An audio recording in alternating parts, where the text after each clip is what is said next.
Accumulation rarely feels powerful at the beginning. It feels small, repetitive, almost insignificant. A little saved, a small gain, a minor increase, nothing that looks like progress. And because it doesn't feel like progress, most people stop. They stop because the early stage of accumulation does not produce visible results. It produces structure, and structure is quiet.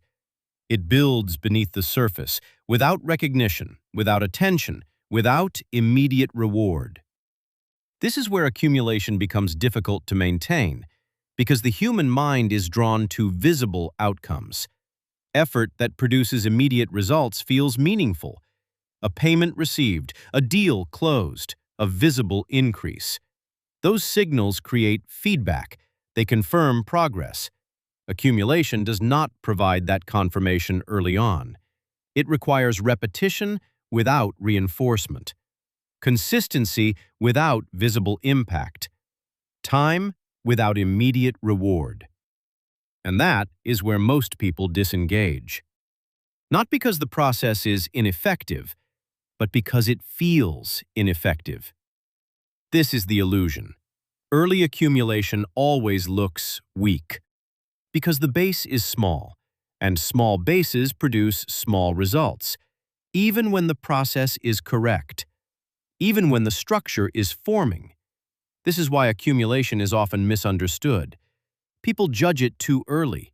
They expect visible change before the system has enough mass to produce it. And when that change does not appear, they redirect effort elsewhere, toward faster signals, toward immediate returns, toward visible outcomes. But those paths rarely build structure. They produce moments, not accumulation. And without accumulation, nothing compounds. Nothing scales. Nothing expands beyond effort. This is the quiet failure. Not a lack of effort, but a lack of continuity. Accumulation requires something most systems do not reward in the short term: patience. But not passive patience, active repetition, consistent input, repeated action, without needing immediate validation. This is where the separation begins, between those who build structure and those who chase outcomes. One group continues, even when nothing appears to be happening. The other stops, because nothing appears to be happening. But something is happening, quietly. Each repetition adds to the base. Each addition increases future potential. Each step strengthens the structure, even if it cannot yet be seen. And this is the nature of accumulation. It feels weak until it doesn't. And by the time it feels strong, it has already been built through countless moments that felt insignificant. Pause for a second.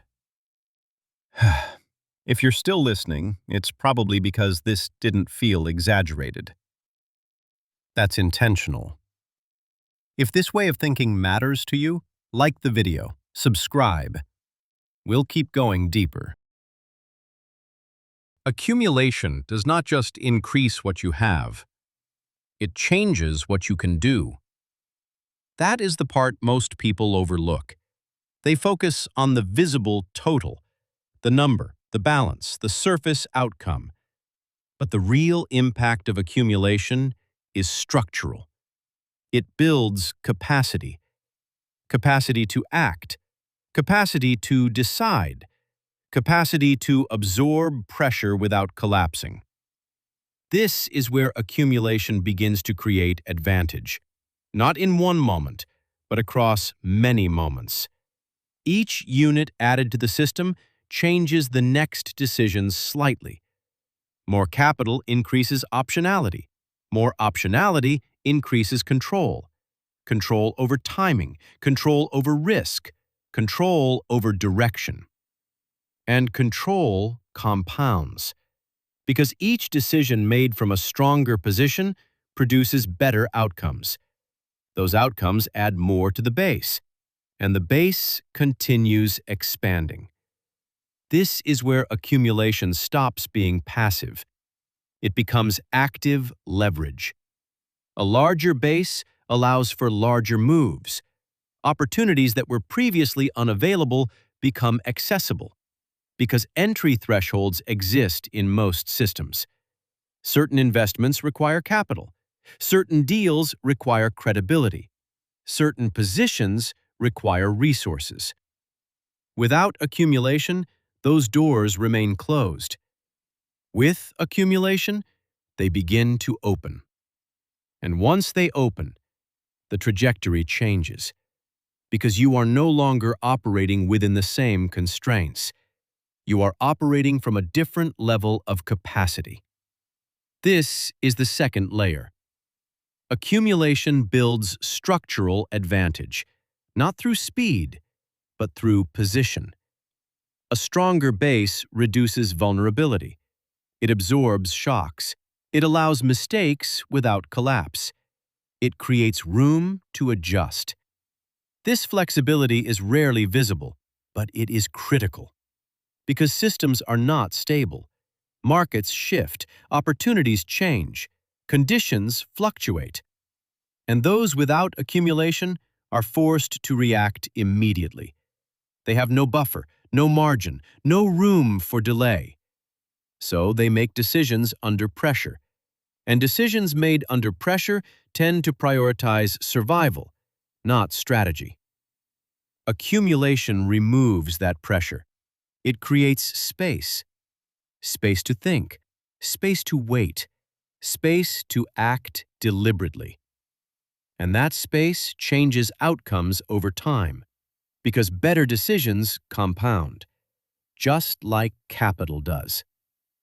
This is how accumulation builds advantage quietly. It strengthens position, it expands options, it improves decision quality. And each of those improvements feeds the next, creating a loop. More accumulation leads to better decisions. Better decisions lead to more accumulation. And over time, that loop becomes difficult to break because the system is no longer fragile. It is reinforced, layer by layer. This is the part that separates outcomes. Not a single decision, but the structure behind every decision.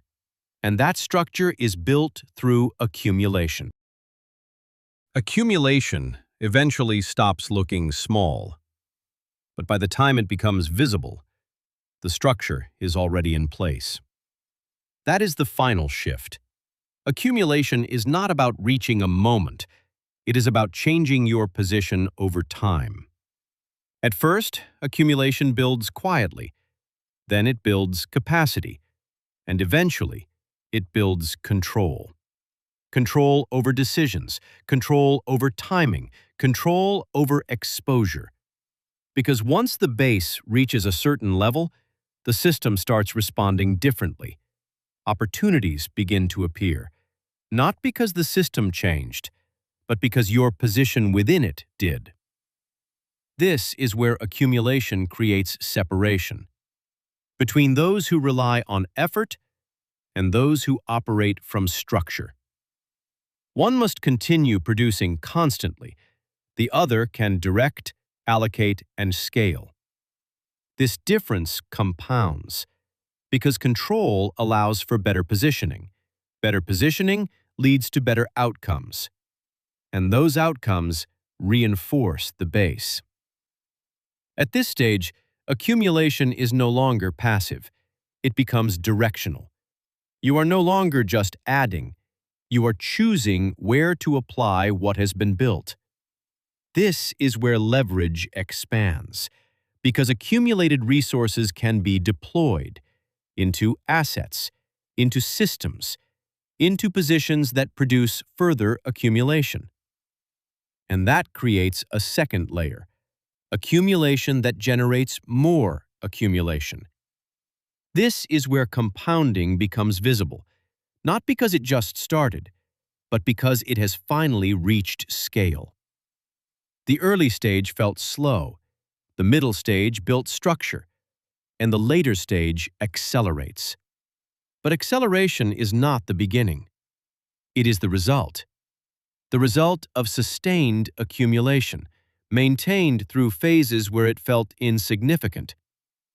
This is why most people never reach this stage, because they stop in the early phase, when nothing appears to be happening, but everything is being built. And once the structure is built, the system responds differently. It provides options. It provides flexibility. It reduces dependence on constant effort. That is the final outcome. Not just more, but less dependence. Less dependence on time. Less dependence on immediate output.